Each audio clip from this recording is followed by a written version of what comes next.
Agradecemos a presença do senhor Armando Madeira, TV Cultura, representando o presidente Marcos Mendonça.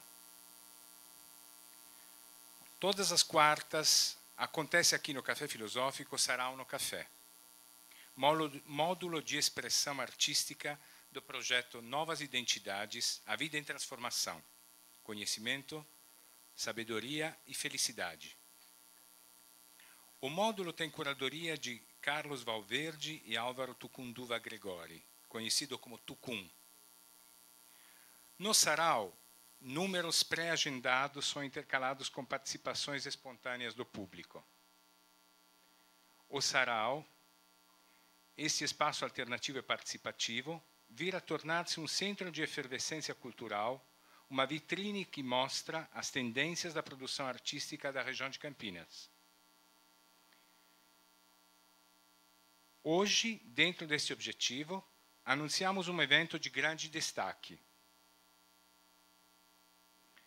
É com prazer que comunicamos que a CPFL Energia e a revista Bravo, da editora Abril, em uma parceria que prevê outros eventos ao longo do ano, apresentam o lançamento do mais novo suplemento literário do Brasil, o Bravo Livros. Para falar um pouco sobre esta parceria, chamamos o diretor de comunicação da CPFL Energia, senhor Augusto Rodrigues.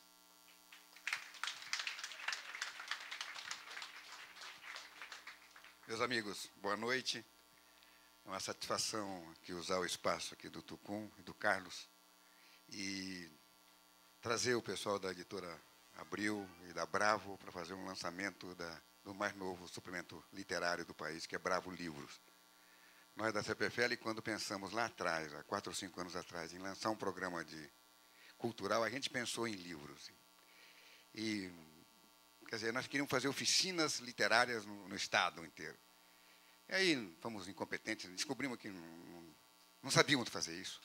E aí entramos pelas artes plásticas e ficamos 3 anos com a Globo fazendo exposições de artes plásticas, até descobrir que isso aqui que nós fazemos aqui tinha mais influência, fazíamos mais bem as pessoas fazendo o que nós estamos fazendo hoje. E agora estamos voltando para a coisa da literatura e dos livros. A gente nunca esqueceu isso, essa missão nossa, né? E estamos muito felizes porque está conosco aqui Luiz Felipe Dávila, que é o dirigente da Bravo, não é? E desse novo suplemento literário. Está com a Helena também, que está conosco aqui. Não é? Foi uma satisfação que nós estamos aqui com o presidente da Biblioteca Nacional do Rio de Janeiro, Pedro Corrêa do Lago, honrando com a sua presença. Muito obrigado, Pedro. E com a Mirka, que é a diretora de Cultura aqui da Prefeitura Municipal de Campinas, representando o professor Rogério. Então, eu acho que nós temos motivos para estar muito felizes, nós todos. Quando o país começa, por exemplo, a lançar suplementos literários, discutindo literatura, discutindo poesia, né? Isso tem tudo a ver conosco, mostra que o país está indo no caminho certo. E, então, muito obrigado pela presença de vocês todos aqui. Hoje vamos ter um sarau normal, mas a gente vai usá-lo também para mostrar a nossa felicidade, a nossa alegria por esse mais novo lançamento da Abril. Muito obrigado.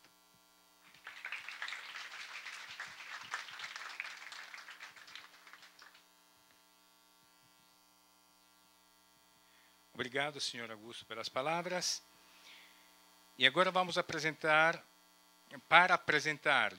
o suplemento literário Bravo Livros, chamamos o senhor Luiz Felipe Dávila, diretor da Unidade de Negócios Cultura Jovem, da editora Abril.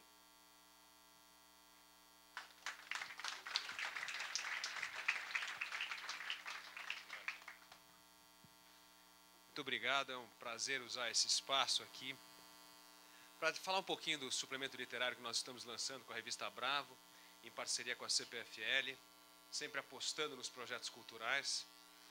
E o que eu queria dizer do suplemento, rapidamente, é que faltava uma publicação no Brasil que dedicasse exclusivamente à divulgação de resenhas.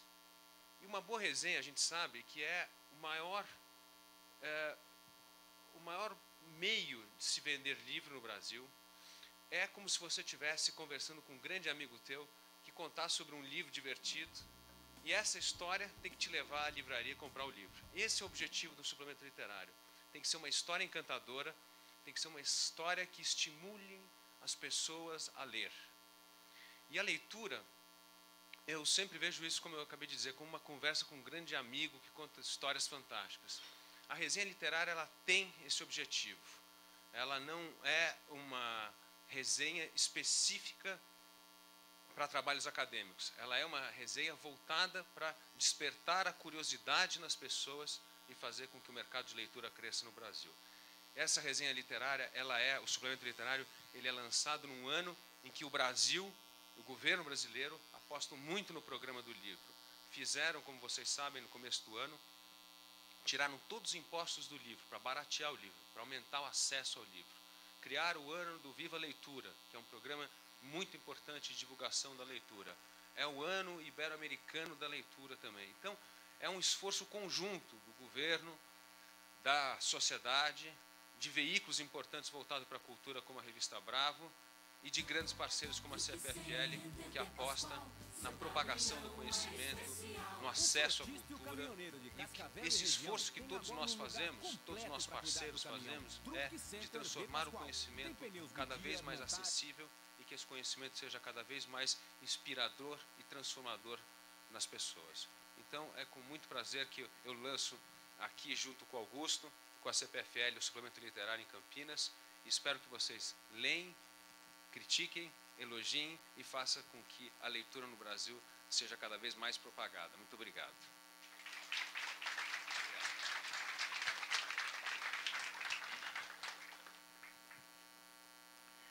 Muito obrigado, senhor Luiz Felipe Dávila, pelas palavras proferidas. E vamos agora apresentar o senhor Pedro Correa do Lago, presidente da Biblioteca Nacional.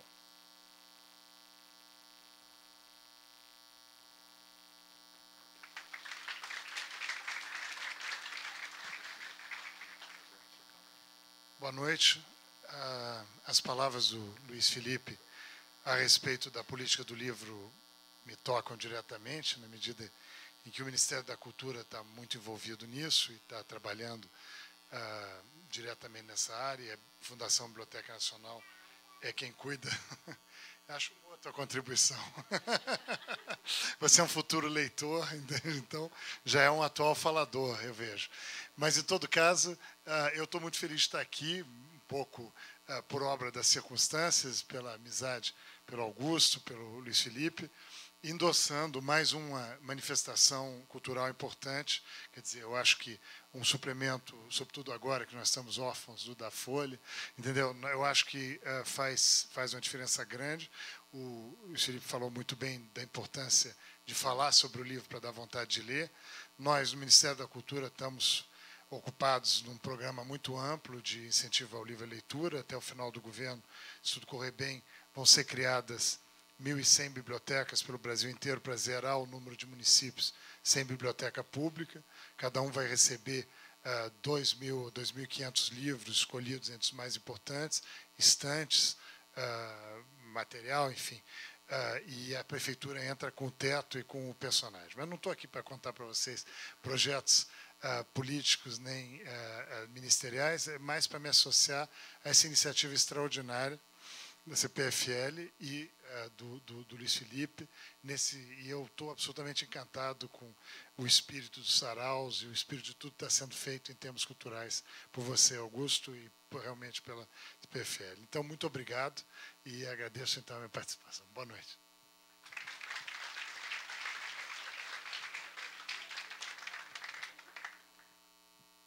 Agradecemos também ao senhor Pedro Correa do Lago e vamos agora chamar também a diretora de Cultura de Campinas, a senhora Mirka Bonanno.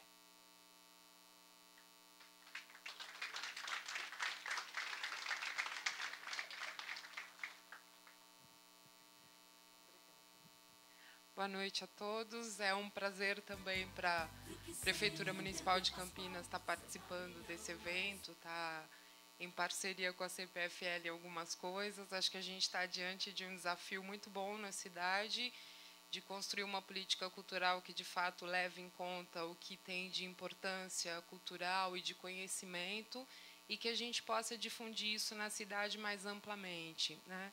A gente está numa tarefa grande aí, reestruturando coisas, fazendo trabalhos, e acho que é fundamental ter esse lançamento do suplemento literário aqui, que a gente possa ter acesso a esses materiais, a esses novos projetos, e acho que a gente, se conseguir trabalhar junto, consegue fazer com que Campinas tenha amplitude e que, de fato, é uma cidade que possa revelar essas coisas. Obrigada.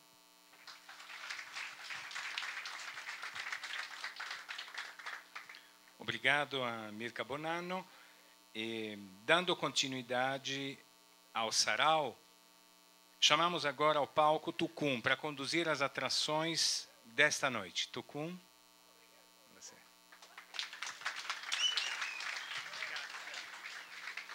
Muito bem, boa noite a todos. É uma alegria grande que a gente faz esse sarau hoje. E já tenho uma mensagem aqui para vocês, porque houve algumas alterações, até em função da gente procurar casar com o lançamento do suplemento literário. Então, uma das resenhas que é feita no suplemento literário, talvez a mais longa das resenhas, né, a principal, é sobre o lançamento do 1001 Noites, agora traduzido diretamente do árabe para o português, pelo professor Mamed Jarouche, da USP. Talvez até a TV Cultura já apresentou uma série de aulas sobre literatura árabe, tarde da noite, aqueles grandes cursos cultura na televisão, eu gravei para assistir depois, né?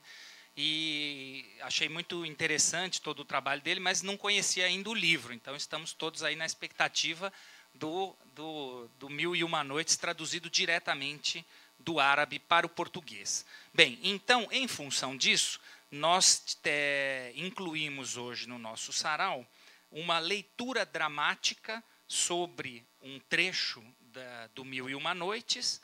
Temos também o Dalgala Rondo, o percussionista, trouxe um instrumento árabe, porque ele também conhece muito bem a questão da percussão árabe, né? Eu acho que ele vai tocar hoje o zarb, né? Então ele mesmo vai explicar mais tarde. E também teremos dança do ventre hoje aqui também. Então nós fizemos umas alterações. O pessoal se anima, né, com dança do ventre. Pessoal assanhado, né? Tá bom, tudo bem. Bem, mas eu vou então dizer para vocês, a princípio, a nossa programação. Eu até esperava que fosse um pouco mais longo o cerimonial, mas, de qualquer maneira, nós vamos ter atrações aqui, pelo menos até meia-noite nós vamos estar aqui. Bem, então eu vou dizer o que vai acontecer na ordem, e nós já temos o primeiro grupo ali preparado para vir, né? Então, nós teremos os flautins Matuá, em seguida a dança do ventre com a Cláudia, as mulheres brasileiras, que é música brasileira, um quarteto, em seguida a Fátima Muniz com a leitura dramática e, finalizando a noite, o Dalgala Rondo com a percussão. Bem, nesse momento nós vamos então receber o grupo que o meu companheiro aqui, curador também e organizador do sarau, o Carlos Valverde, é um dos organizadores do grupo. Então, com vocês, o grupo Flautins Matuá.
comadre Sebastiana pra dançar Ixaxá na Paraíba. Convidei a comadre Sebastiana pra dançar Ixaxá na Paraíba. Ela veio com uma dança diferente, pulava que só uma guariba. Ela veio com uma dança diferente, pulava que só uma guariba. E gritava E gritava Convidei a comadre Sebastiana pra dançar Ixaxá na Paraíba. Convidei a comadre Sebastiana pra dançar Ixaxá na Paraíba. Ela veio com uma dança diferente, pulava que só uma guariba. Ela veio com uma dança diferente, pulava que só uma guariba. E gritava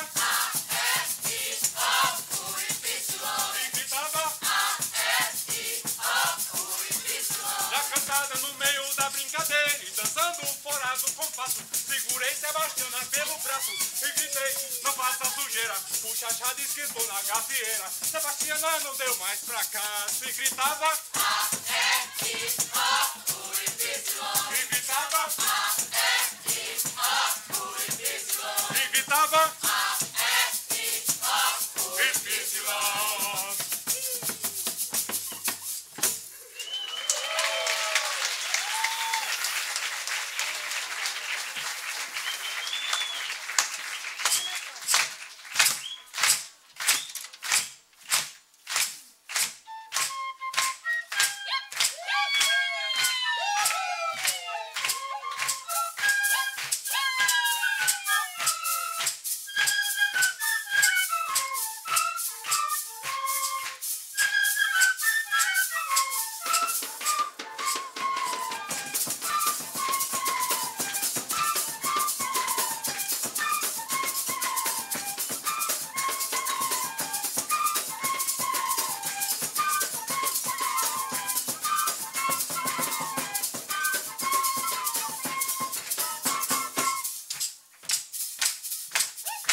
Forbes.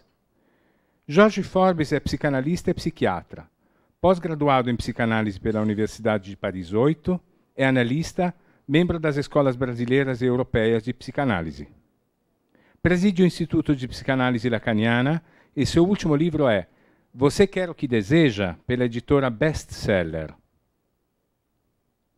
O convidado de hoje é o jurista Miguel Reale Júnior, que falará sobre o tema Ética e Amizade. Doutor pela Faculdade de Direito da USP e professor titular da Faculdade de Direito da mesma universidade, desde 1987, Miguel Reale Júnior já foi ministro de Estado da Justiça e presidiu a comissão encarregada da análise da responsabilidade do Estado em face dos mortos e desaparecidos políticos durante o regime militar. Foi presidente da Associação dos Advogados de São Paulo, do Instituto Pro Bono, da Comissão de Diagnóstico do Sistema Criminal Brasileiro e da Comissão Elaboradora dos Anteprojetos de Lei modificativos da parte geral do Código Penal e da Lei de Execução Penal em 2000. Escreveu diversos livros, destacando-se Instituições de Direito Penal, volume 1 e 2, Teoria do Delito, Casos de Direito Constitucional, Problemas Penais Concretos e Questões Atuais de Direito, em coautoria com Miguel Reale, 2 livros também de contos, 10 Mulheres e Avessos. Para debatermos o tema proposto, vamos receber com aplauso Miguel Reale Júnior.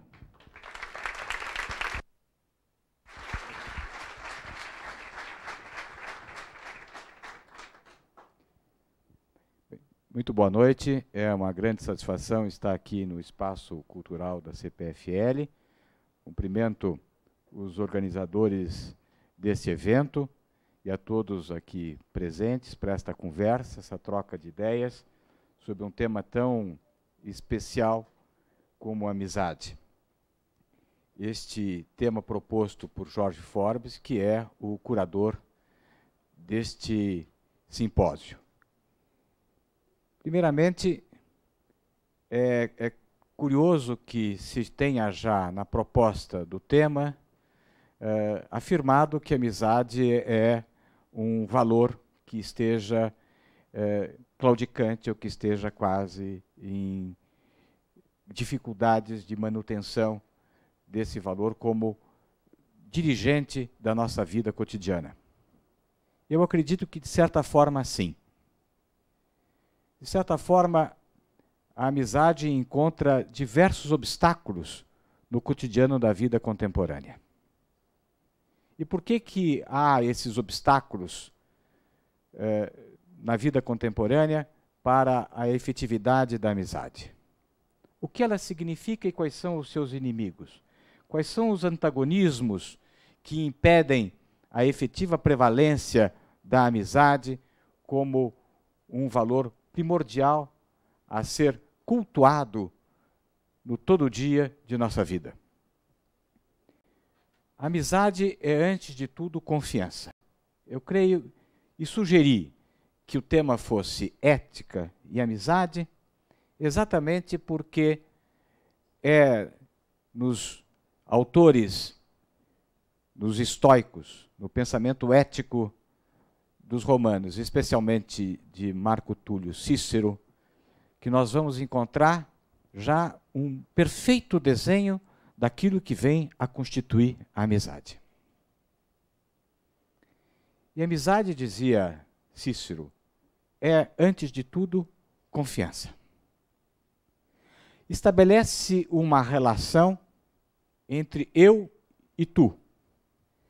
Esta relação entre eu e tu, para que ela possa se aprofundar, para que ela possa se sedimentar, para que ela possa se transformar em amizade, ela deve deixar de ser uma relação entre o eu e o objeto. O outro não pode ser objeto e eu não posso ser objeto do outro. Enquanto houver uma relação de eu-objeto, de observação, de distância, de perspectiva longínqua, não existe a possibilidade de se ter afeto como o alimento, como o alicerce, como o cimento entre duas pessoas. Na verdade, há uma distância. É necessário quebrar essa distância.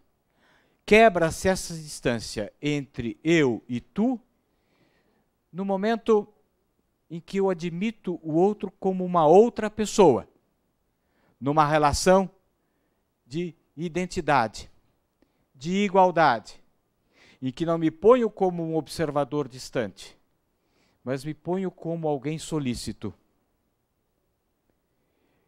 Neste instante, a pessoa que olha para o outro também se abre para o outro, e aproxima o outro, e estende a mão para o outro. Faz do outro objeto, não da sua observação, mas da sua solicitude, do seu interesse. E nesse instante, o outro se transforma em alguém a ser compreendido, não apenas conhecido. Não apenas conhecido, a ser compreendido. Mas neste instante, aquele que compreende deve ter também a disponibilidade de se fazer compreendido. Então há como que uma abertura de ambos os lados, estabelece uma relação dialogal, em que ambos têm um despreendimento para que sejam conhecidos, mas mais que conhecidos, compreendidos. E nesse instante em que há aproximação entre o eu e o tu, entre dois eus, nesse instante nós temos o surgimento da confiança.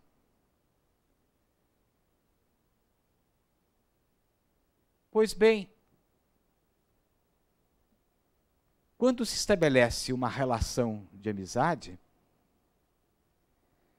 não é apenas o amigo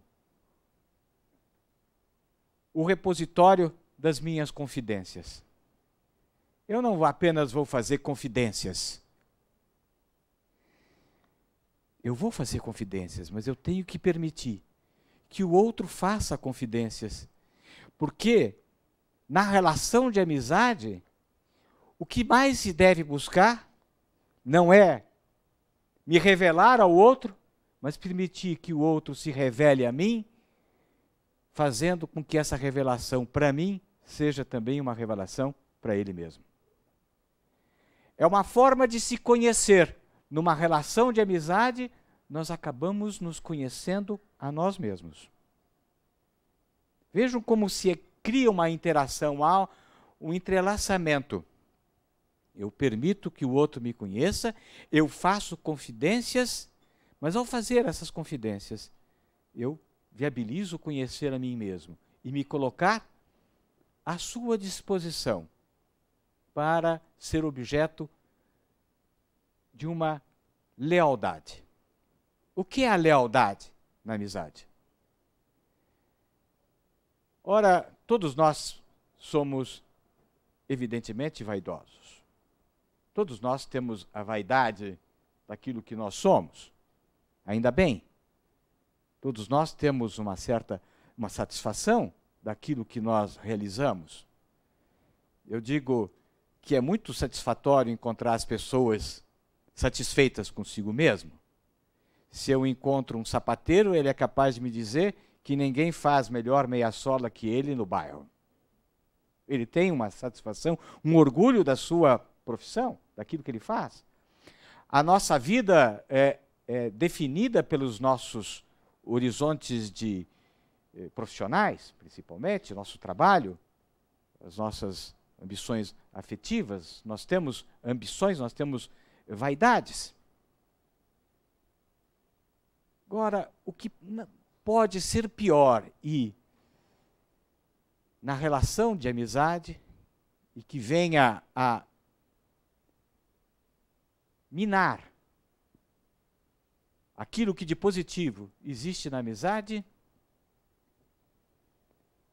é a bajulação. E quanto mais nós somos satisfeitos conosco mesmo, mais suscetíveis nós somos à bajulação. Ou seja, os resultados da lisonja são maiores frente àquele que se lisonjeia a si próprio. Isso já dizia Cícero. Quanto mais eu me ufano e me coloco muitas vezes até alheio à realidade, porque tenho uma visão muito positiva de mim mesmo, mais facilmente eu sou objeto da lisonja. o amigo não pode lisonjear o outro. Pode enaltecer o outro quando este outro merece ser enaltecido. Mas a lisonja, como o elogio fácil, o elogio que apenas engana, a hipocrisia entre amigos não pode existir.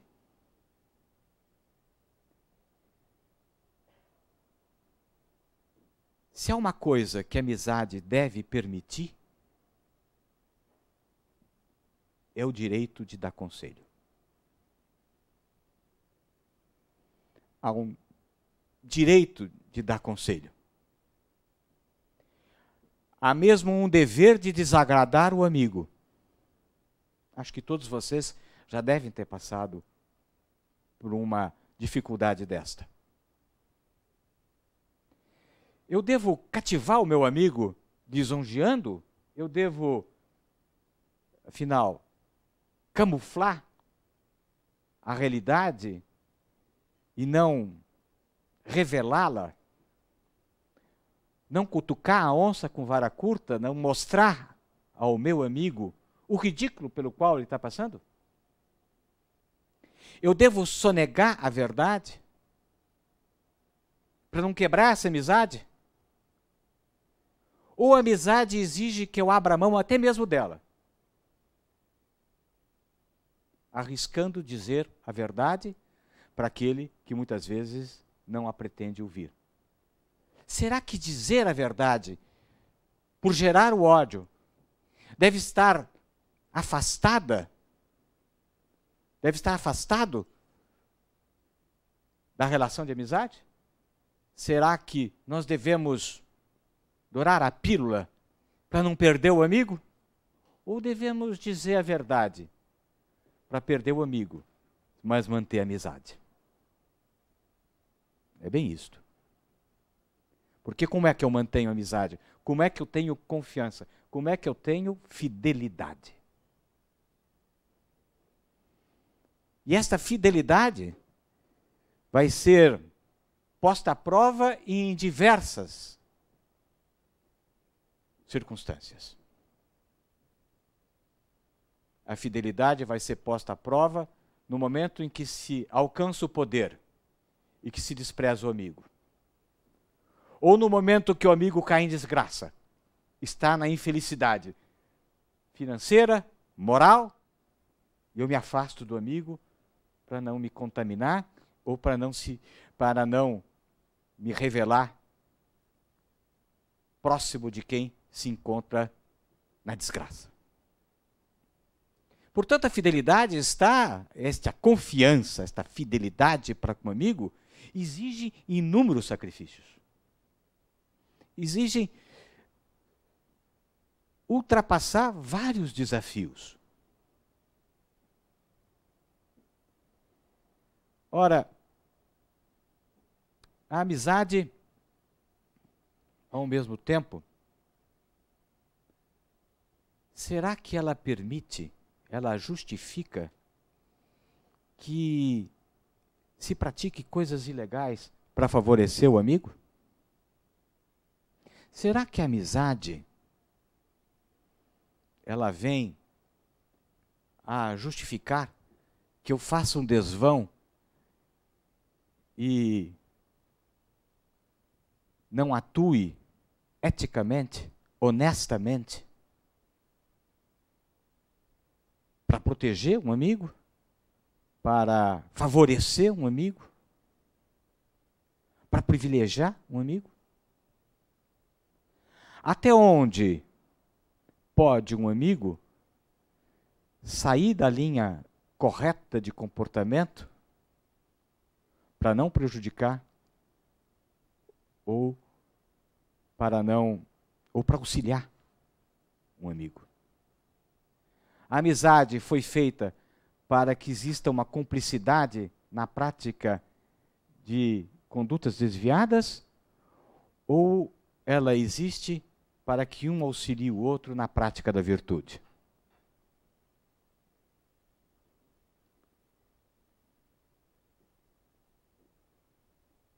Eu já passei por momentos assim. Eu acredito, com base nos pensadores estoicos,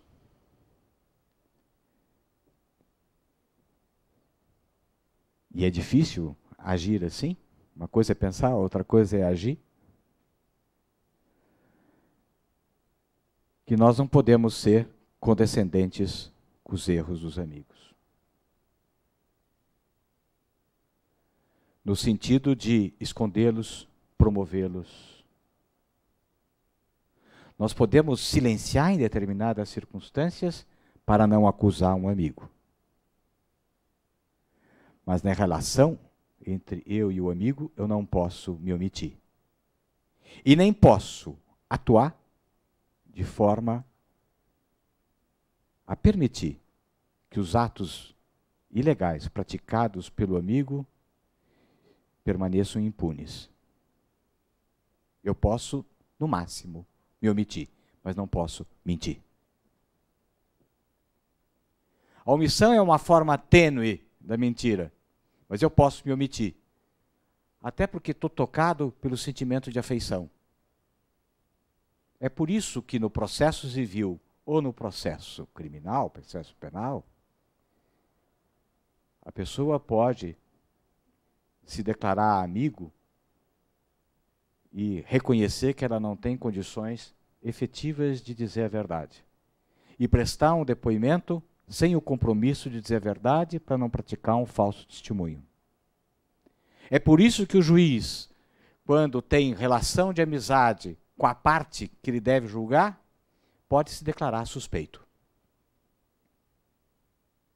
Ele é suspeito, porque ele vai ser tocado, não por um sentimento que leve à justiça, mas por um sentimento que pode afastar da justiça. A justiça é sempre um sentimento. É uma questão que vamos ver um pouco mais adiante. A justiça é sempre sentimento. A justiça não é algo que brota exclusivamente de uma análise racional do fato e do direito. A justiça só se concretiza na medida em que ela é ditada pelo direito, pela análise imparcial dos fatos, mas também por uma intuição, por um sentimento, pela sabedoria prática, pela prudência. Mas o juiz pode dizer, eu não tenho exatamente o que falta ao juiz quando ele é amigo da parte. Ele pode conhecer o direito, ele pode conhecer os fatos, ele pode analisar as circunstâncias com objetividade, mas lhe falta esse último toque que dá efetivamente o sentido da justiça, que é a possibilidade de ser prudente, de ter uma sabedoria prática, de ter uma intuição, de que o justo encontra-se, e a justa medida encontra-se na solução X. Neste instante em que ele vai criar mais do que observar e deduzir, ele vai ser traído pelo seu sentimento de amizade. E, portanto, ele pode se declarar suspeito. A mesma coisa, uma testemunha de um fato praticado por um amigo, que é colocado sob suspeição. É amigo. O amigo, portanto, ao depor, vai ser até arguído pela parte contrária, que ele, por ser amigo, não tem condições de dizer a verdade, e o juiz vai perguntar ao senhor, acha que o senhor tem condições de dizer a verdade? Muitas vezes eu já vi amigos dizerem, não, eu tenho condições, eu vou dizer a verdade. Ele está dizendo a primeira mentira.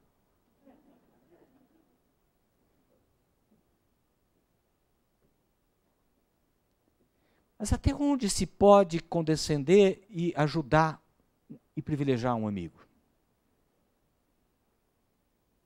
Se justificaria que alguém prestasse um falso testemunho para ajudar o amigo? O próprio Código Penal entende que no falso testemunho existe o falso testemunho quando existem esses laços de afeição. Mas eticamente, não no plano exclusivamente jurídico, mas no plano ético, eu entendo que não se justifica mentir. Eu posso mentir, eu prefiro não depor. Eu não tenho condições efetivas de depor sem que a minha palavra esteja sob suspeição.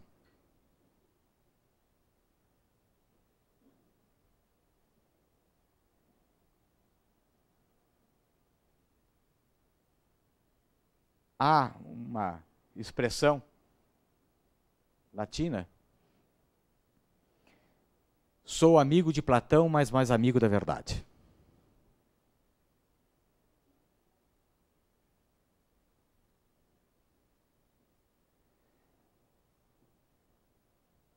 E é exatamente isto. Se alguém tem que tomar uma decisão, ou alguém tem que, por infortúnio, decidir sobre uma situação em que está envolvido um amigo, há que ser mais amigo da verdade do que amigo de Platão.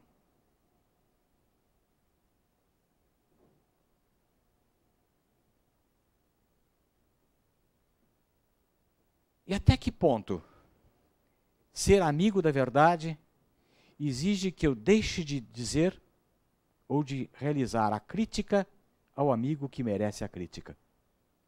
Mesmo que esta crítica seja uma crítica pública. Eu já passei por isso.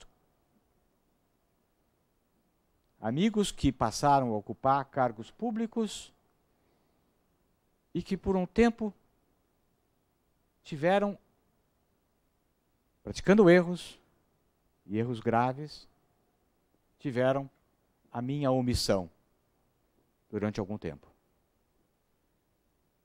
Mas chega um instante em que se coloca uma alternativa. Eu devo continuar me omitindo de dizer o que é certo em favor do interesse geral?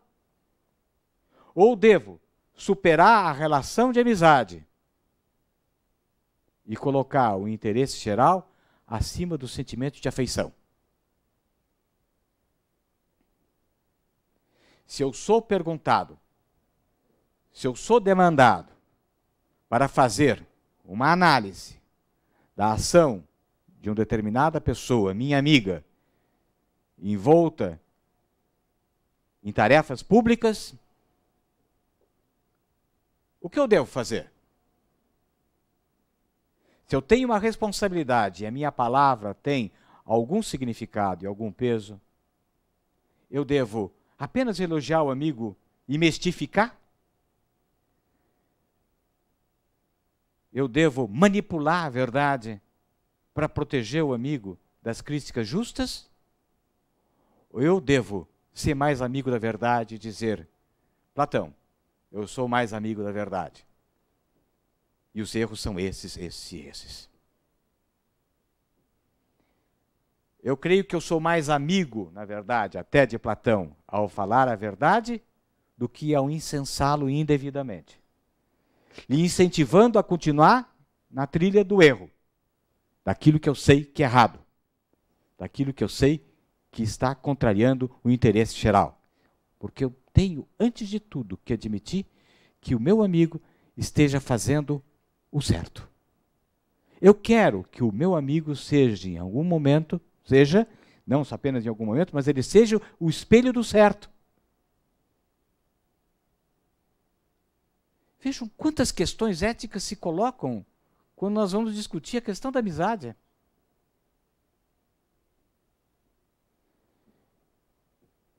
Uma outra dúvida que surge é saber: e se os amigos disputam a mesma mulher? Ou se eles estão em busca das mesmas honras? Se eles estão atrás das mesmas glórias? E só um pode ser contentado pelo destino?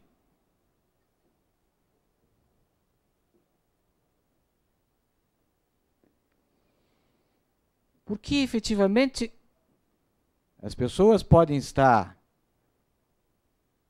dirigidas pela busca, especialmente do poder econômico, do poder político, que é o mais perigoso vestíbulo do mal. O poder político é o vestíbulo do mal. É a antessala do inferno.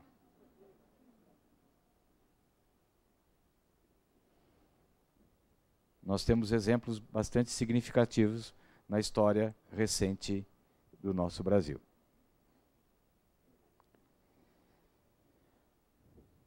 Pois bem, na disputa pelo poder, até tu, Brutus,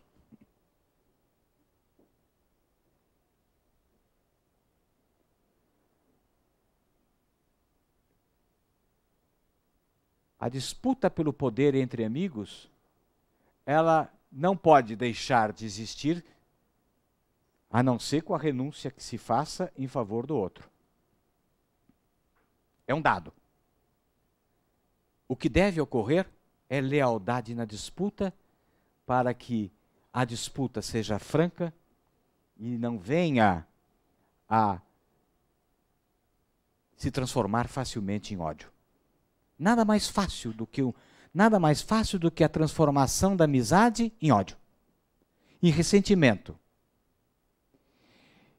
E cada um vai ter ao seu lado, na disputa pelo poder, as seclas, fâmulos, que vão estar a disseminar a maldade com relação ao outro.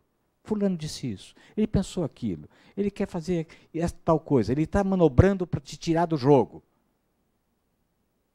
E evidentemente, como é fácil insuflar pequenas maldades que vão gerando profundos ódios. Na disputa da mesma mulher, Esaú e Jacó, de Machado de Assis.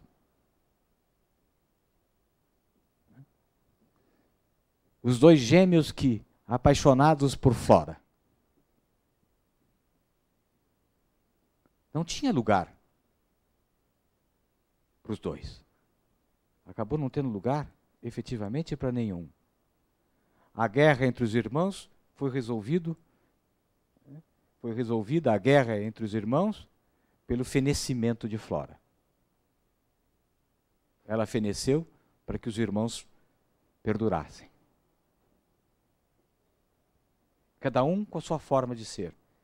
Só se encontravam na paixão por Flora.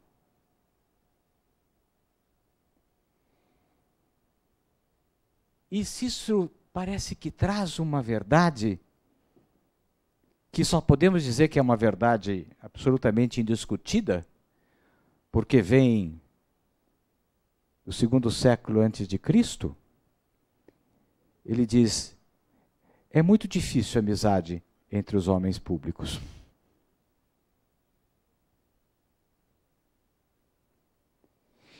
Por que é difícil a amizade entre os homens públicos? Porque a necessidade de poder faz com que se valha da tergiversação, da simulação, que é o inverso da amizade.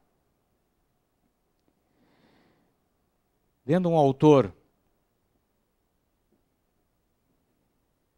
que analisa o socialismo francês de Léon Blum, em 1936, na França,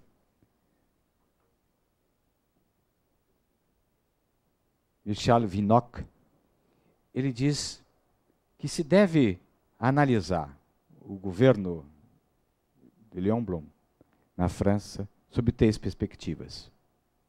Eu estou matutando aqui como fazer depois, transladar isso para a análise da atualidade brasileira. Primeiro, a conquista do poder. Segundo, o exercício do poder. Terceiro, a ocupação do poder, ou a manutenção, a mantença do poder. E nós podemos ver que, na verdade, aqueles que assumem o poder têm facetas diferentes em cada um dos momentos. O momento da conquista do poder é uma feição. O momento do exercício do poder é outra. E para ocupar o poder, tomar conta, no sentido de impedir que o outro venha a assumir o poder que se assumiu, é outra faceta, é outra postura.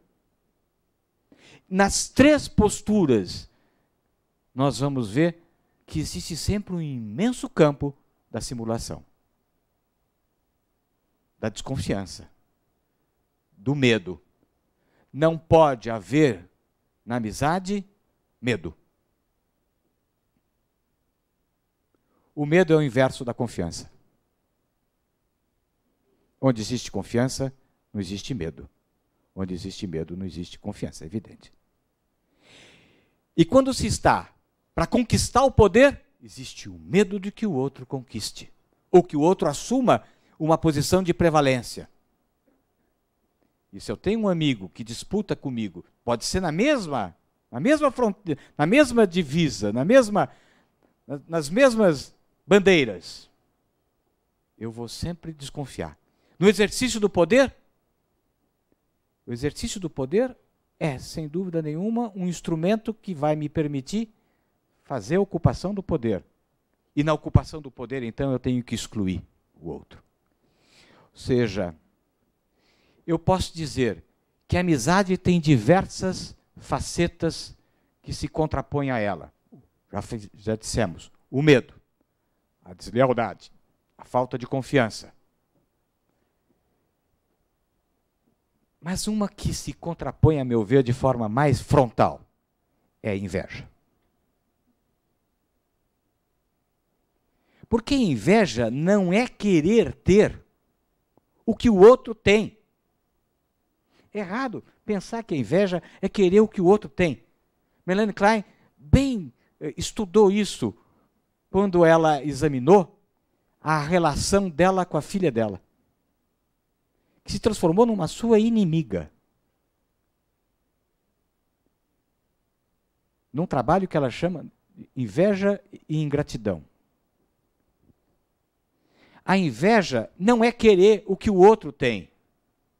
Porque eu posso ter essa inveja, puxa, como eu gostaria de ter um barco como esse sujeito tem.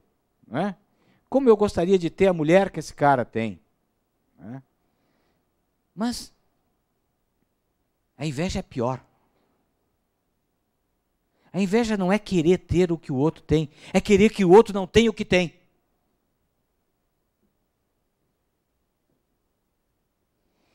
Então a inveja não é querer ter a coisa para sua satisfação, é se satisfazer de que o outro não tenha.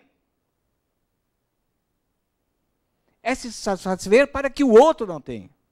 Se o outro não tiver, eu me sinto satisfeito. O invejoso efetivo, o invejoso mesmo, original, autêntico invejoso, né? Aquele que não é disfarçado, quem é um invejoso autêntico, esse vai ficar felicíssimo que o outro tenha perdido o que tem. Mesmo que a perda do que o outro tem signifique uma perda definitiva para ele. Se ele deseja a mulher, a namorada do outro, e ela resolve ir para um terceiro, ele fica feliz.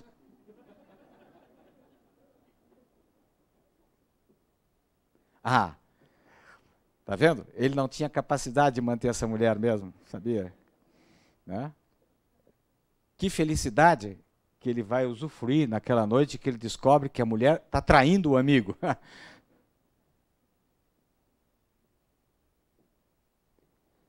Pois bem, vejam quantos conflitos, quantas dificuldades nós enfrentamos no tema da amizade no plano ético. E por que é difícil a prevalência da amizade no momento atual? Porque todos estes contrapontos à amizade são estimulados na sociedade globalizada. Essa sociedade que se horizontaliza, ela se horizontaliza porque ela perdeu a figura do pai, ela perdeu a figura da imposição de determinadas regras. Não há mais a moral heterônoma que vem de fora. A sociedade se horizontaliza, na medida em que todos nós Não temos mais padrões de comportamento. Quem dita o padrão de comportamento é a mídia. Quem dita o que deve ser feito é a mídia. O up-to-date está na televisão, está nas revistas. E o número de revistas que se multiplicam hoje, dá caras a quem, a nome e sobrenome, que surgiu agora no Rio Grande do Sul, nome e sobrenome. Que, na verdade, não é quem tem nome e sobrenome que vai para a revista, é quem vai para a revista que passa a ter nome e sobrenome. Basta ver a propaganda da Caras. Venha conhecer o mundo dos famosos. E as pessoas se inebriam com o mundo dos famosos. São padrões impostos pela mídia. A sociedade, portanto, há uma expressão de um autor italiano, Pietro Barcellona, que diz o seguinte: nós não somos mais habitantes do espaço, nós somos habitantes do tempo. Isso significa, nós não temos mais enraizamento, nós não temos mais lugar. A maior parte dos espaços são ocupados por não lugares. Os aeroportos são não lugares. Os shopping centers são não lugares. Os edifícios de escritório são não lugares. Não há mais identidade. No momento em que a Revolução de Maio de 68 na França não foi uma revolução ideológica, não foi uma revolução autoritária, é que desapareceram as soluções coletivas. Eu não me insiro mais em nenhuma forma de ser coletivo. O que foi a Revolução de 68, de maio de 68, foi, o lema fundamental é proibido proibir. Dali em diante, começa um mundo de libertação.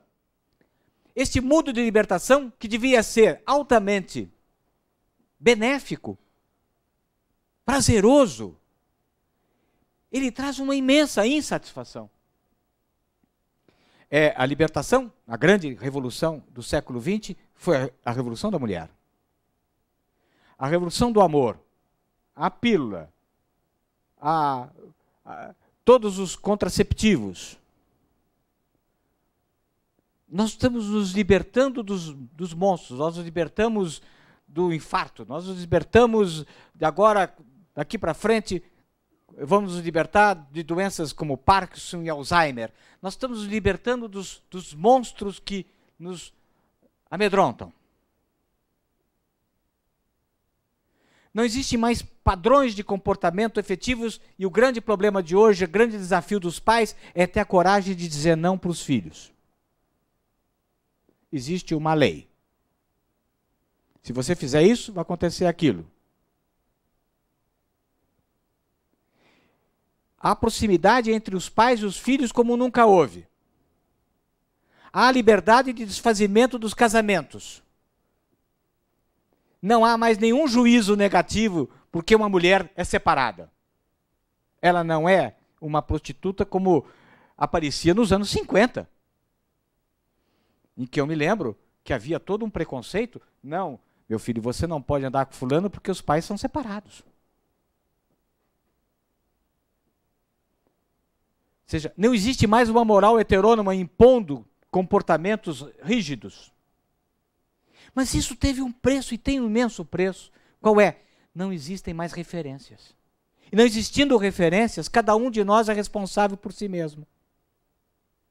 Eu não me diluo, nem me absolvo, nem perco as minhas culpas por participar de um modo de ser coletivo. Eu tenho que decidir sobre mim mesmo. Nisto, os controles informais de comportamento, a família especialmente, a escola, a igreja, o sindicato, o clube, não tem mais força para imposição de formas de comportamento. As formas de comportamento são ditadas pelo up-to-date, por aquilo que é o sucesso daquele instante. E tem que se alcançar o sucesso.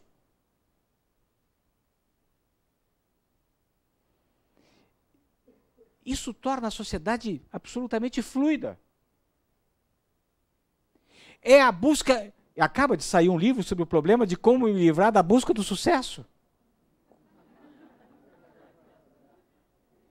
Como que eu vou me livrar desse mal que é a busca do sucesso?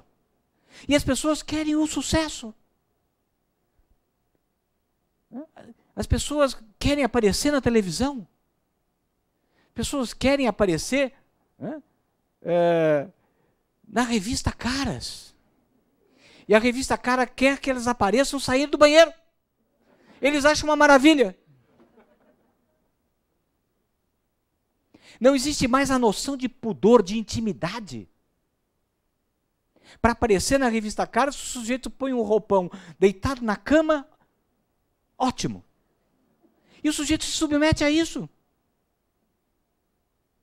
Então, na verdade, há uma figura que Ortega Gasset chamava do senhorito satisfeito, que era o homem massa, porque ele era um homem uniforme de uma sociedade em que havia uma invasão vertical de bárbaros, como ele chamava, como ele dizia, mas as pessoas havia pessoas ocupadas e preocupadas. Os ocupados eram senhoritos satisfeitos. Os preocupados nunca são satisfeitos, exatamente porque são preocupados. Mas os ocupados são senhoritos satisfeitos. Não é? São senhoritos satisfeitos. Porque eles tinham um ideário de obtenção de alguns bens, ou de algum status, alguma forma de vida, absolutamente factível. Hoje não há mais. Nós estamos numa sociedade absolutamente histérica, em que a satisfação do desejo de hoje é a frustração de amanhã. Eu satisfaço o desejo de hoje e preciso logo imediatamente criar um novo desejo. Os desejos, infelizmente, são descartáveis. Bom, dentro de uma sociedade desta sofreguidão pelo sucesso, em que as drogas passam a ocupar um campo imenso, porque aqueles que não aguentam o peso da busca do sucesso acabam caminhando muitas vezes pela rota de fuga do uso das drogas. Nessa sociedade, onde eu vou pôr amizade? Que está fundada em valores como lealdade, sinceridade, franqueza, abertura de espírito, renúncia, tolerância, prudência. Nessa sociedade em que há uma sofreguidão pela obtenção de satisfações efêmeras, eu estou instrumentalizando tudo. E nisto eu estou traindo os valores principais da ética. Porque aí a ética, como uma ciência do comportamento moral, ela vai se estribar em algumas leis morais universais, que nós vamos encontrar, sem dúvida nenhuma, no pensamento kantiano. Faça do seu comportamento o espelho de um comportamento que possa ser aceito universalmente. Tenha a relação com o outro sempre a perspectiva da humanidade do outro, para que ele seja um fim em si mesmo e não um meio. E a regra de ouro: não faça o outro o que não queres que faça a ti. Nessa sociedade diluída, nessa sociedade em que estes valores de comedimento, de tolerância, de temperança, de sinceridade, de fraternidade, de solidariedade, de solicitude, estes valores vão se fragilizando. Então, eu volto ao começo, volto a Cícero, que dizia o seguinte: a amizade é uma virtude dos homens de bem. E a ética significa ter uma aspiração ética, que é ter um comportamento ético próprio, ter uma aspiração ética. com os outros e para os outros, dentro de instituições justas.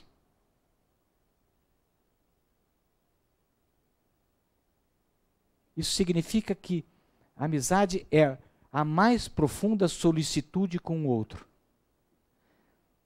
Como digo, para repetir, até para que eu perca a amizade em nome da amizade.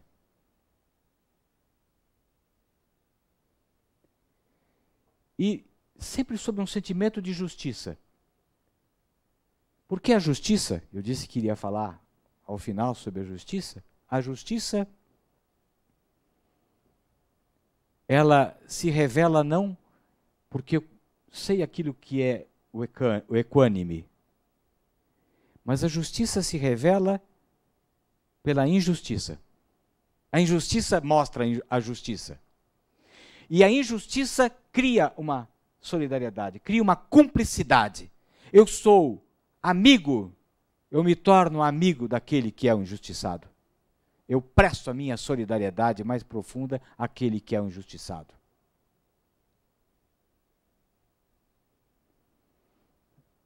Então, ser amigo é também ser justo.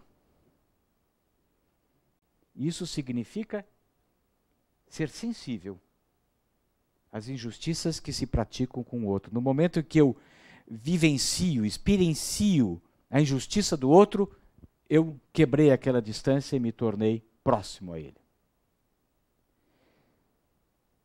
É um imenso desafio, portanto, a manutenção da amizade. Quem tem uma amizade, todos vocês têm amizades,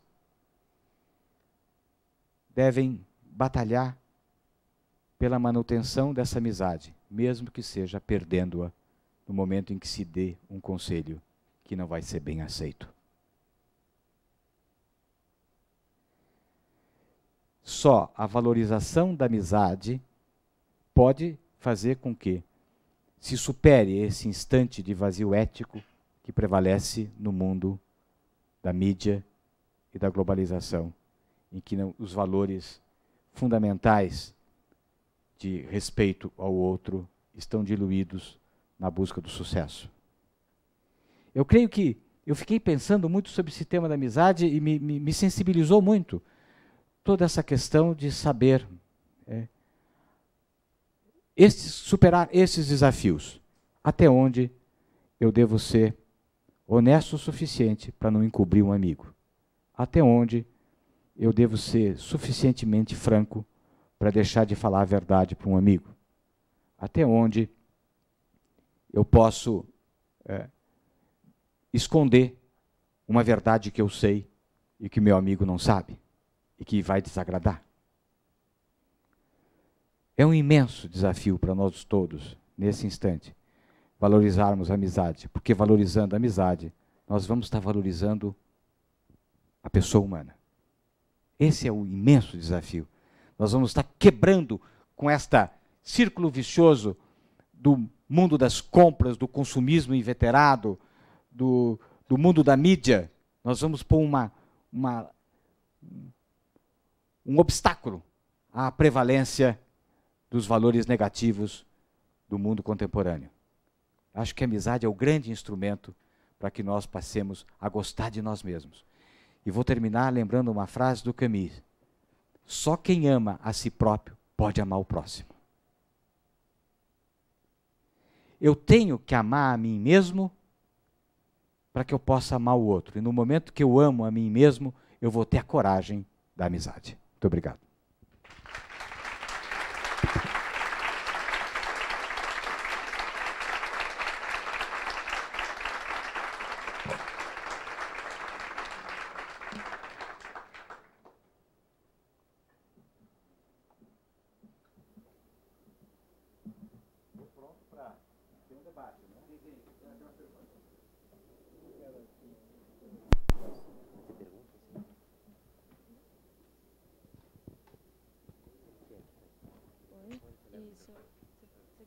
Deu o tempo?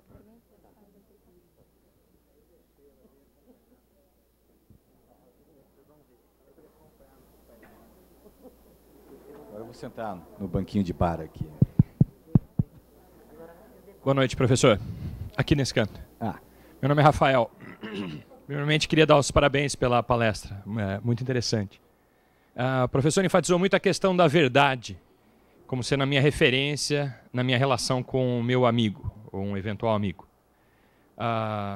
Eu tenho duas questões quanto a isso. O primeiro é que a gente vive num contexto de muita relatividade, que do mesmo jeito que eu me transformei na minha referência moral, eu também acabo me transformando na minha referência de verdade. Então, muitas vezes, eu tenho dificuldade em saber, existe essa verdade e essa verdade tem que ser revelada para o meu amigo. Eu concordo com a ideia que devo falar a verdade para ele, mas a minha dúvida, uma delas, é quanto à identificação da verdade em si. E o segundo ponto é na questão do meu amigo ter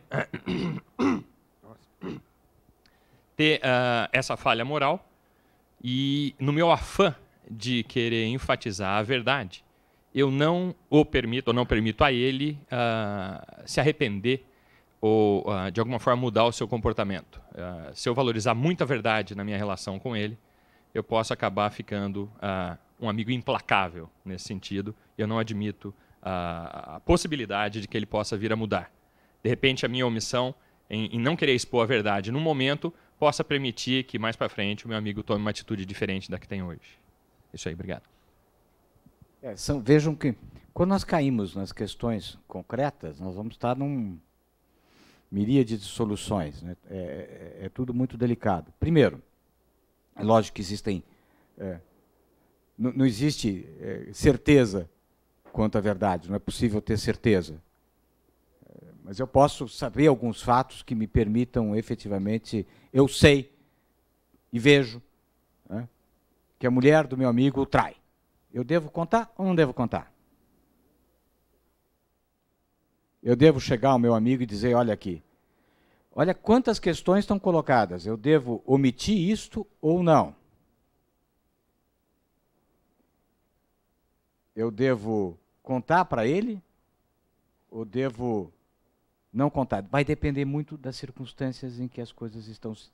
Do caso concreto, não vou dizer, não tem uma receita, eu vou dizer a verdade. Não há uma receita. Mas em outras hipóteses em que o meu amigo é errado, o meu amigo está traindo a mulher e sendo levado por uma outra a fazer uma depuração do seu patrimônio ou um desvio completo da sua vida, inclusive profissional, eu tenho ou não tenho o dever de ir lá e dizer, olha, você está percebendo o que você está fazendo? Você está vendo o que está acontecendo? Agora, não existe... Nós caímos aqui, qual é o grande inimigo que foi escolhido por Bento XVI? Bento XVI chega como um grande teólogo e elege um grande inimigo do mundo contemporâneo para o catolicismo. O grande inimigo atual da igreja é o relativismo, é a pós-modernidade, que significa eu ter condescendência com tudo. Então, tudo é válido.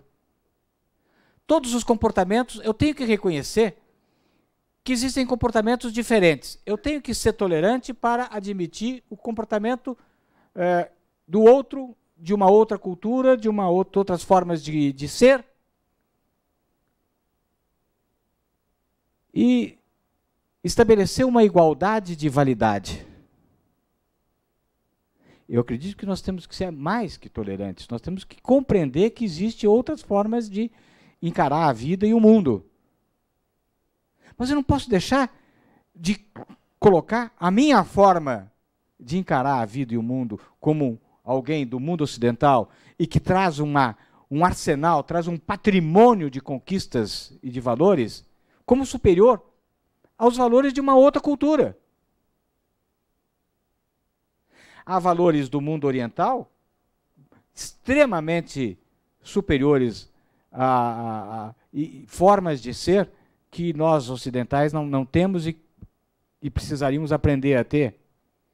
Mas há o respeito à pessoa humana, o respeito a alguns valores da vida política, das quais nós não podemos abrir mão. Porque foram conquistas que foram sendo feitas e que, se foram inserindo no nosso modo de ser a tal forma que virou uma forma de ser. A liberdade de reunião, essa que nós estamos tendo aqui, se for proibida, nós não imaginamos que seja proibida a liberdade de reunião, liberdade de associação, que seja proibida a liberdade de consciência religiosa. Para nós isto passa a ser natural. Não é natural coisa nenhuma. Quantas pessoas morreram para que nós estivéssemos agora aqui, hoje, usufruindo desse direito de reunião? Então, isto significa o quê? Que eu não posso admitir o relativismo como o reconhecimento de uma igualdade em formas de ser. Eu posso reconhecer uma forma de ser diferente. E a liberdade é para que seja diferente. Mas eu não preciso, ao reconhecer isso, estabelecer o relativismo a tal ponto que eu venha dizer que o outro vale tanto quanto eu, quanto a minha forma de... Ou seja, nós temos uma tradição da civilização ocidental que veio através de tantas guerras e tantas mortes consagrar os direitos do homem, que eu não posso fazer tabula rasa disso para dizer, não, tudo bem. Tá? Como o Brasil, recentemente, vergonhosamente, agora, recentemente, acaba de votar na Comissão de Direitos Humanos da Organização das Nações Unidas contra a recriminação da China e da Rússia em matéria de direitos humanos. Para conseguir fazer comércio com a China e com a Rússia. É inadmissível a posição brasileira recente, que contraria a tradição brasileira no campo dos direitos humanos internacionais, de ter votado a favor de uma no action contra a China e ter absolvido a Rússia no que tange a violação de direitos humanos na República da Chechênia. É admissível uma posição dessa? Pois foi a posição brasileira, em 2004. Então, há questões que, percebe que eu não posso transigir. Tá?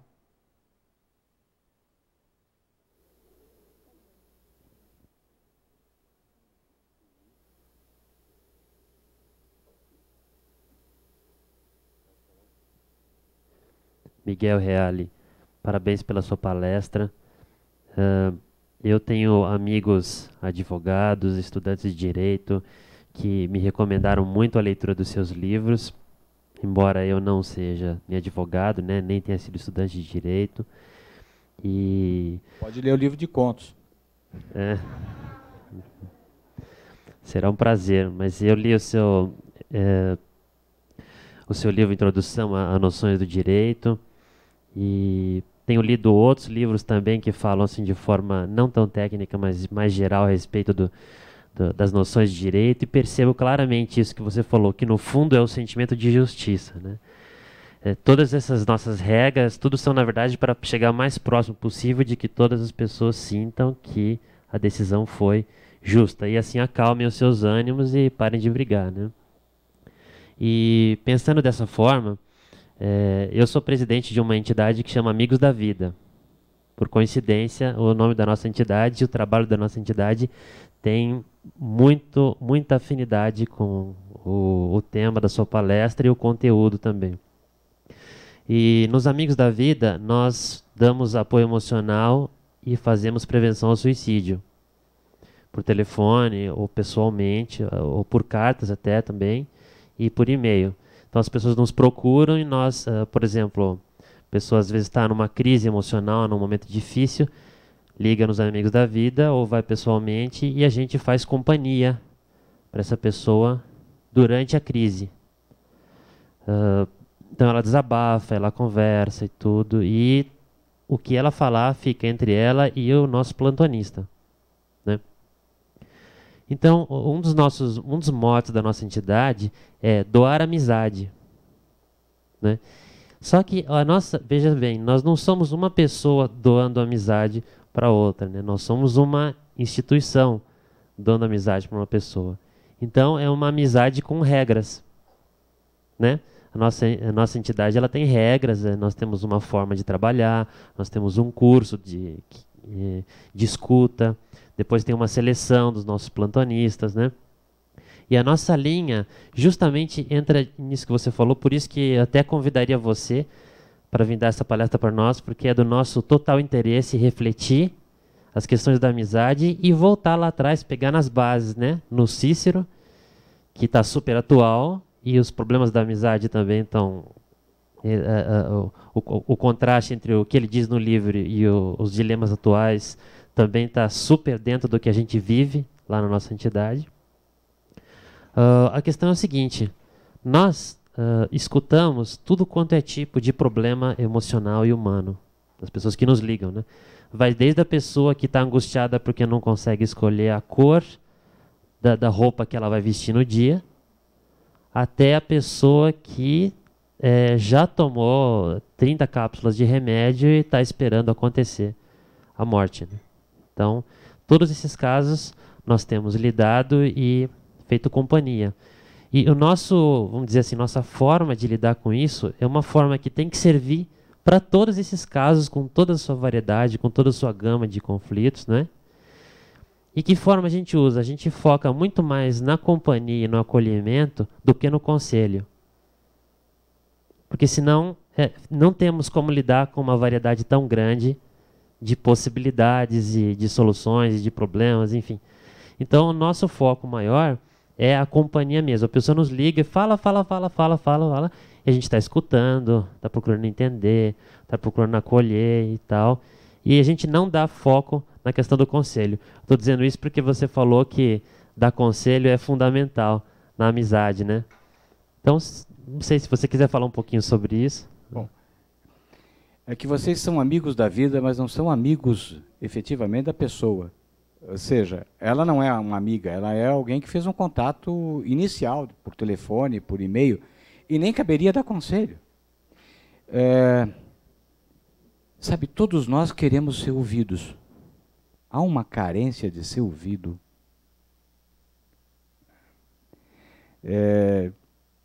Eu tenho uma fazenda numa cidadezinha do interior de Minas, e o prefeito resolveu fazer uma distribuição gratuita de remédios e atendimento médico e distribuição de remédios. E as filas eram imensas. Ele ficou estranhando, mas não tem tanta gente doente, eu conheço ele, não tem doença nenhuma, não é possível. Ele foi para a fila para conversar com as pessoas e ele percebeu que as pessoas não tinham mesmo nenhuma doença, as pessoas queriam conversar com o médico. Elas queriam placebo, que era placebo de conversa, né?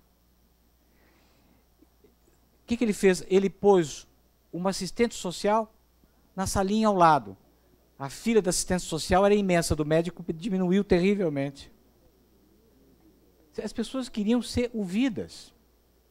Eu tenho uma experiência que eu estou até para levar agora para a prefeitura, para o Walter Federman instalar em São Paulo, agora na Prefeitura de São Paulo, que é a ouvidoria popular, que eu vi isto instalado em Fortaleza, quando eu fiz parte do diagnóstico do sistema criminal, e que coloquei até como um dos pontos que eu queria desenvolver no Ministério da Justiça.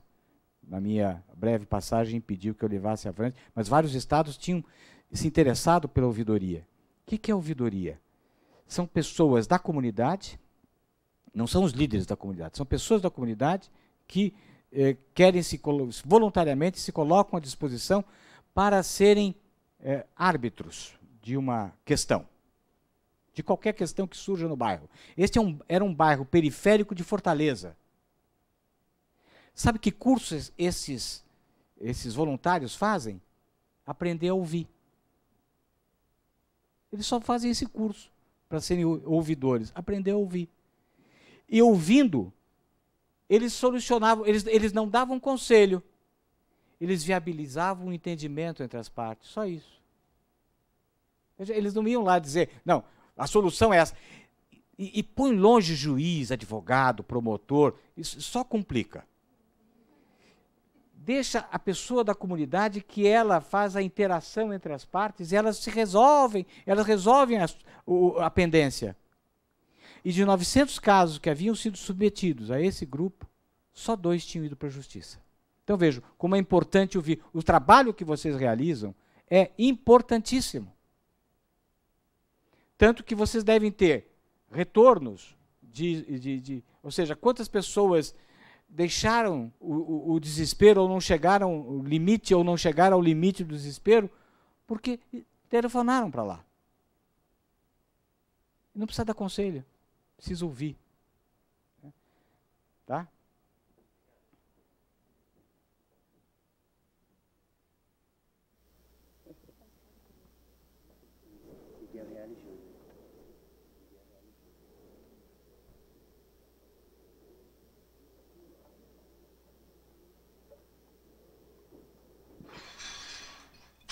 Não é para falar, hein? Não é para falar, quebrou tudo.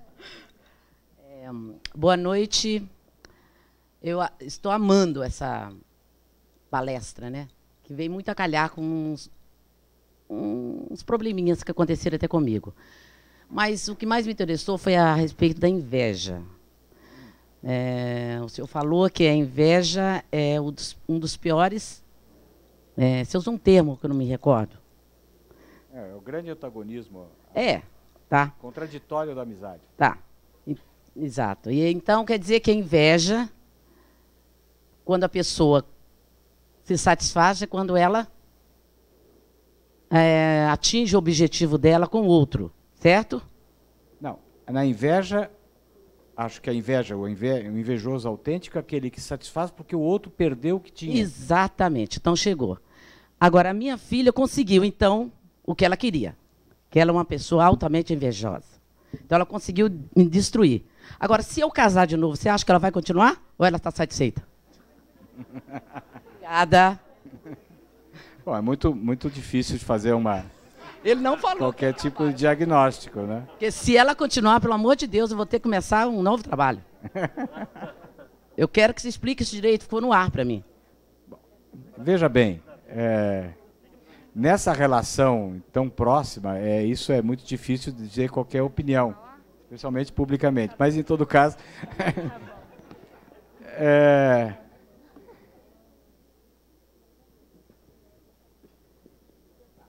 a dificuldade, sem dúvida, muito grande de ultrapassar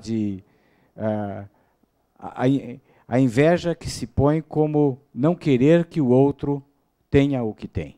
Isto é um sentimento muito negativo. Eu acho que é o pior dos sentimentos, é este, que é de nenhuma sensibilidade para com o outro. Porque a inveja de quem quer ter o que o outro tem, bom, é negativo, mas não é mal. Agora, a maldade está em querer que o outro não tenha o que tem.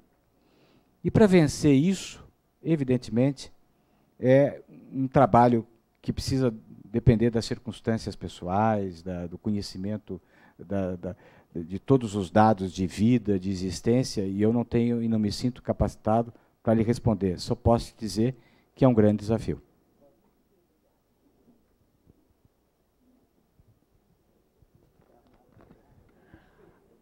Dr. Miguel Reale, boa noite. Meu nome é Mário, eu sou artista plástico e eu também quero, com risco de parecer plagiarístico, parabenizá-lo pela sua exposição. Obrigado. Eu entendi a sua palestra como uma confirmação de uma série de coisas em que eu acredito. Eu tenho 56 anos. Eu gostaria que, por gentileza, o senhor me questionasse e me oferecesse a oportunidade de questionar esses mesmos valores. Eu sou egresso, evidentemente, à tradição cristã ocidental. Eu sou episcopal anglicano, portanto, eu não tenho sérias dúvidas com relação ao que venha a ser ético ou não. O que existe é um espaço de manobra dialético para as discussões que o senhor, com muita habilidade, aventou agora, partindo, inclusive, da Revolução de Maio na França. Naturalmente, como carioca, fui criado no Rio de Janeiro, evidentemente, nós tivemos a vertente brasileira disso. E, evidentemente, instalou-se toda uma série de discussões. E nós vemos hoje essa tal relatividade de valores num ponto tão elevado que, para nós que nos consideramos pós-modernos, ou até mais, até uma segunda denominação, pós-moderno já é outra coisa. A hipermodernidade? Exatamente. Não só no plano de artes plásticas, mas em outros também. Eu não quero cometer o risco de de dar trombadas em diferentes fronteiras entre as áreas do saber. Mas é interessante que o senhor citou algumas coisas importantes. Por exemplo, eu estou envolvido em projetos ligados à Igreja Episcopal Anglicana, principalmente na ideia de formulação de projetos que tenham uma capacidade de inserção grande na sociedade e que possam ajudar as pessoas justamente nessa sensação que se tem de perda de rumos, que é muito séria. Falta de sacralização, as pessoas se expõem, que as pessoas aparecem peladas em tudo quanto é lugar. E os jovens, às vezes, inclusive, têm dificuldade não só de conversarem entre si, ou com os pais que estão ao alcance de uma mão, mas que não estão ao alcance da voz, porque não sabem como se falar, né? E muitas vezes não se tocam também. Então, é importante que se fale sobre moralidade sexual, sobre moralidade material mesmo, se realmente nós temos que tomar sempre a dianteira em levar vantagem a essas coisas. São coisas muitíssimo importantes. E eu me pergunto o seguinte, será que a gente conseguirá um dia sair desta sequência de mais ou menos reconhecível, que vem desde Sócrates, Platão, Aristóteles? O senhor citou os estoicos. Eu acho que a moralidade cristã está muito ligada ao estoicismo, de uma certa forma, somos um pouco epicurianos também. O senhor chegou até Kant, aí chegou a evolução de Maio.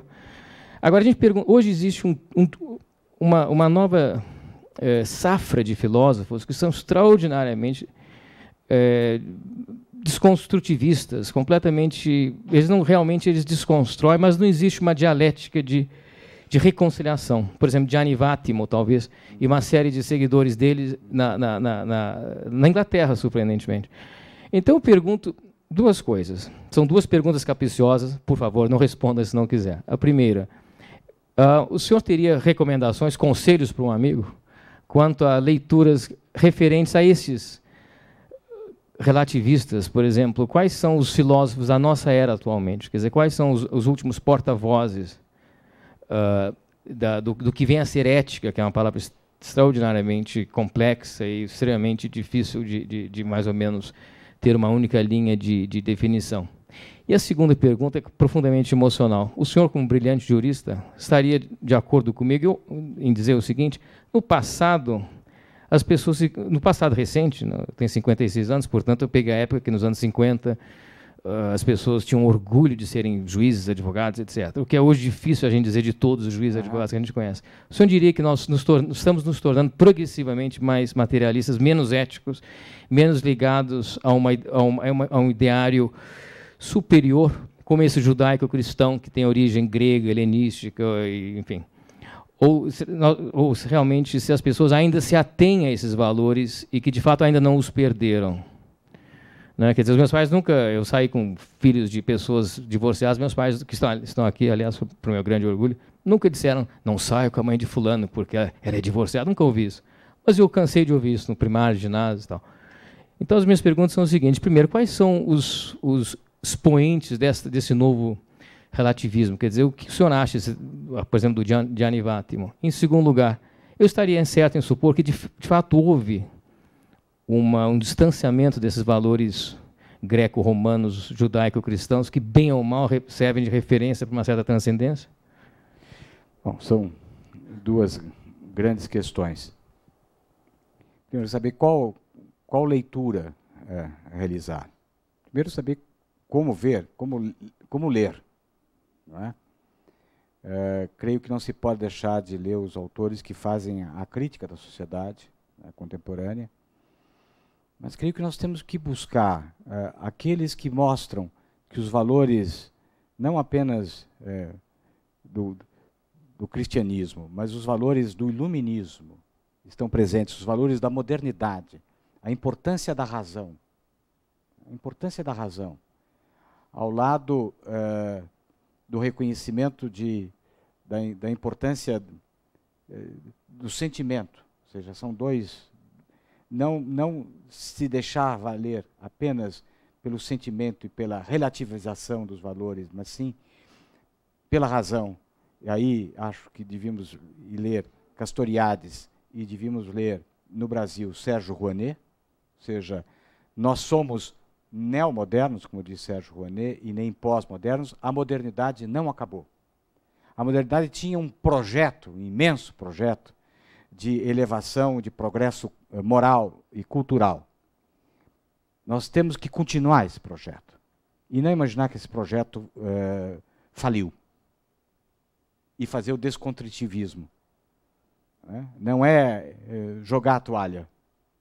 Então, é o que diz um filósofo do direito italiano, nós somos iluministas desiludidos, mas não a ponto de jogarmos a toalha. Por outro lado, se nós estamos numa sociedade que tem favorecido a fragilização desses valores, eu acho que sim.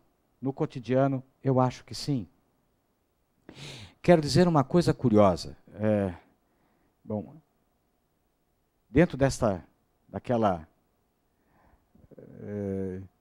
triplicidade de perspectivas, né, conquista do poder, o exercício do poder e a ocupação do poder, ou a mantença do poder, o que nós temos visto é que a corrupção tem se alastrado, não é um malefício brasileiro. No Brasil, tudo começou com o Pero Vaz Caminha, que pediu um emprego para o sobrinho na carta que escreveu para Dom Manuel. Então, né?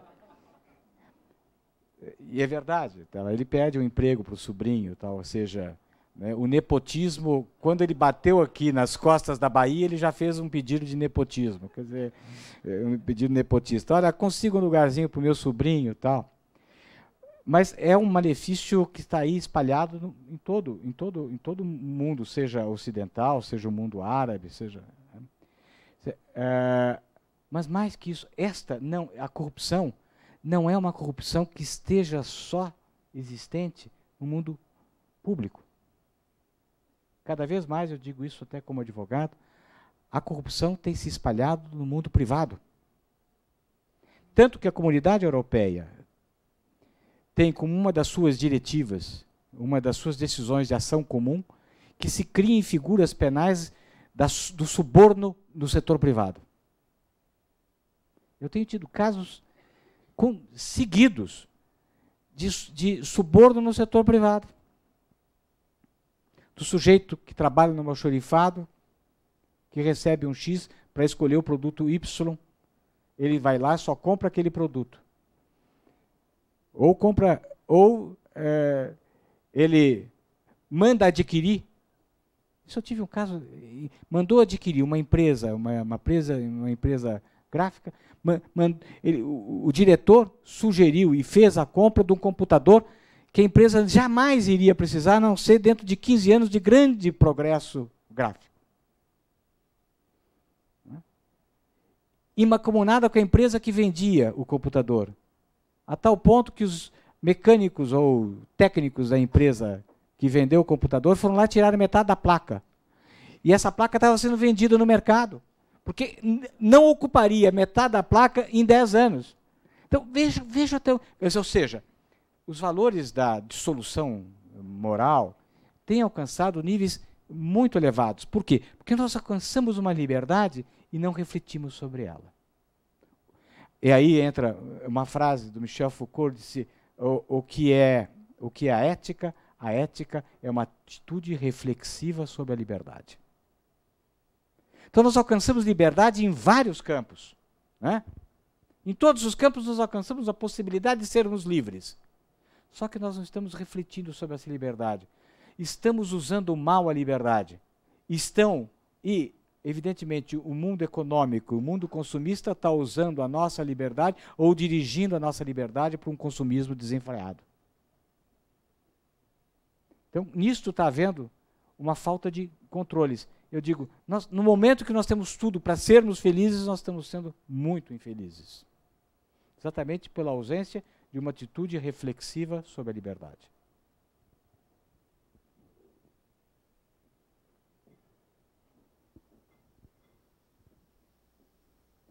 Boa noite. Eu estou muito satisfeita em estar aqui essa noite. Gostei muito da sua palestra e vou procurar ser breve. Durante muitos anos, eu construí na minha vida muitos amigos. Foram 25 anos Eu me casei muito nova e durante 25 anos nós construímos grandes amigos. E aí, por conta de uma separação, hoje eu estou fazendo novos amigos. E aí eu encontro muita dificuldade em realmente fazer amigos. Eu sinto assim que eu tenho muitos conhecidos, mas quando eu me reporto ao passado e vejo os amigos realmente que nós construímos, que eu construí, que são amigos ainda, mas que eu deixei, de uma certa forma, de vê-los com a frequência que eu os via anteriormente. Então, hoje eu sinto que, talvez por valores e crenças que eu carrego, as pessoas com quem eu consigo contactar não passam de conhecidos.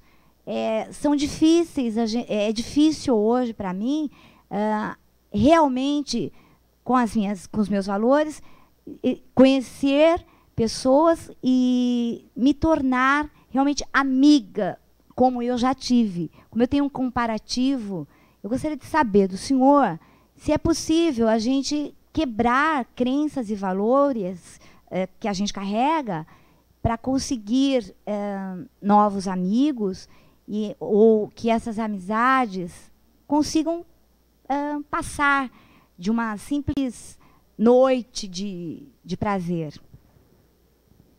Bom, é difícil de responder sem a questão pessoal, mas primeiro, o momento que nós estamos vivendo é diferente de 25 anos atrás. Então já há um clima diferente, uma forma diferente de relacionamentos. Mas nós não somos amigos de alguém porque compartilhamos das mesmas ideias. Exatamente, nem amamos a mulher que é do mesmo partido que nós. Né? Nós não amamos uma companheira, nós amamos uma esposa, uma mulher. Né? Não é uma companheira de partido, pode até ter uma dissensão de pensamento político. Né? Nós não temos obrigatoriamente de ter os mesmos valores.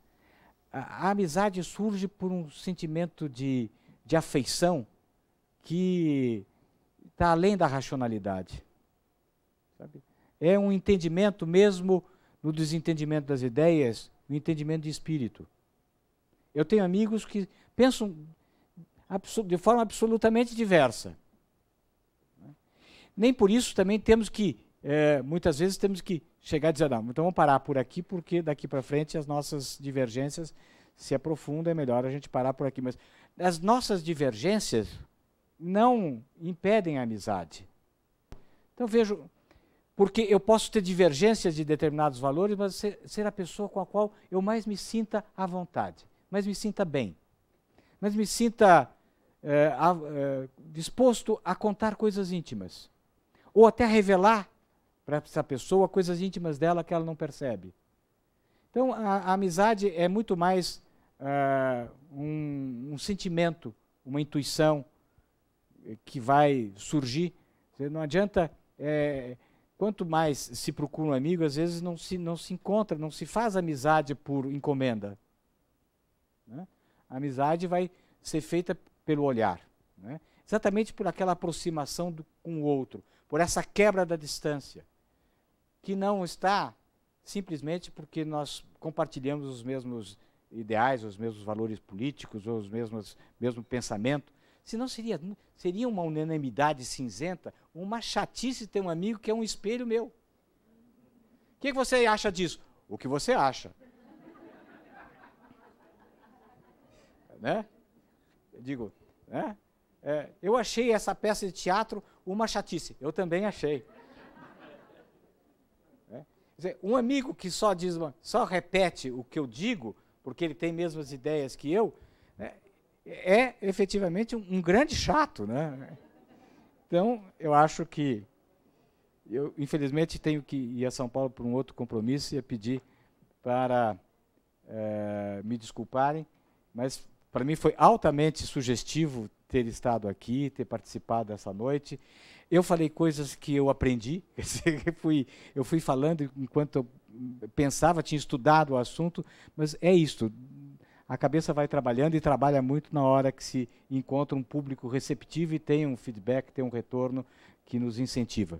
Muito obrigado.